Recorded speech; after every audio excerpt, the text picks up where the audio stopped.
The Duino Elegies by Rainer Maria Rilke. The fourth elegy. O trees of life, when does your winter come? We are not in harmony. Our blood does not forewarn us like migratory birds. Late, overtaken, we force ourselves abruptly onto the wind and fall to earth at some iced-over lake. Flowering and fading come to us both at once. And somewhere, lions still roam and never know, in their majestic power, of any weakness. But we, while we are intent upon one object, already feel the pull of another. Conflict is second nature to us. Aren't lovers always arriving at each other's boundaries, although they promise vastness, hunting home? As when for some quick sketch, a wide background of contrast is laboriously prepared so that we can see more clearly. We never know the actual, vital contour of our own emotions, just what forms them from outside. Who has not sat afraid before his heart's curtain? It rose, the scenery of farewell, easy to recognize the well-known garden which swayed a little. Then the dancer came. Not him, enough.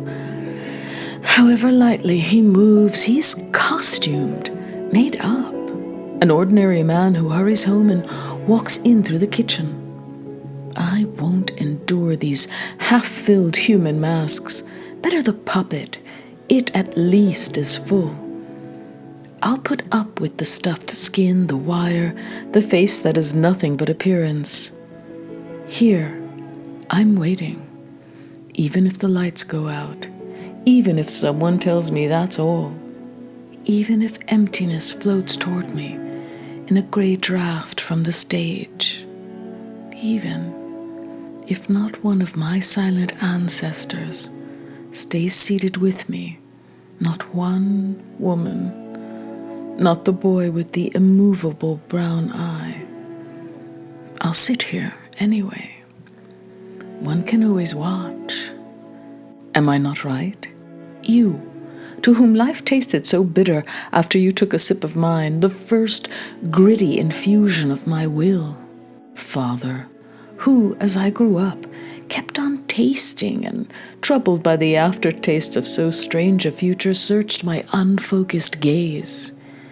You, who so often since you died, have trembled for my well-being, within my deepest hope, relinquishing that calmness which the dead feel as their very essence, countless realms of equanimity for my scrap of life.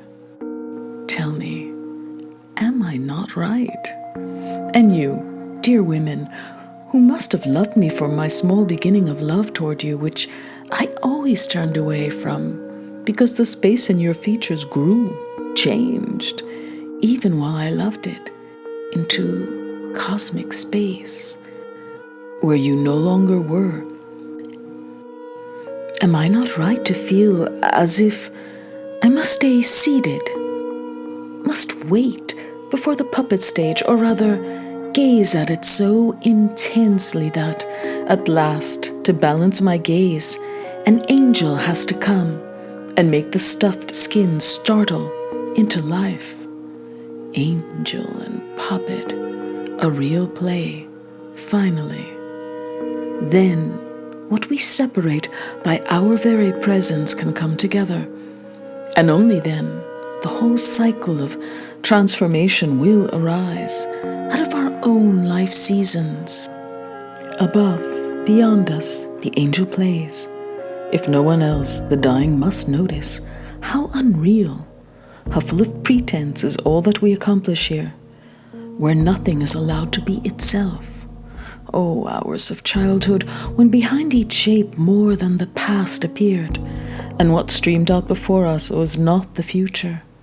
We felt our bodies growing, and were at times impatient to be grown up, half for the sake of those with nothing left but their grown-upness, yet were, when playing by ourselves, enchanted with what alone endures, and we would stand there in the infinite, blissful space between world and toy, at a point which, from the earliest beginning, had been established for a pure event. Who shows a child as he really is? Who sets him in his constellation and puts the measuring rod of distance in his hand? Who makes his death out of grey bread, which hardens, or leaves it there inside his round mouth, jagged as the core of a sweet apple? Murderers are easy to understand, but this, that one can contain death, the whole of death, even before life has begun, can hold it in one's heart gently and not refuse to go on living, is inexpressible.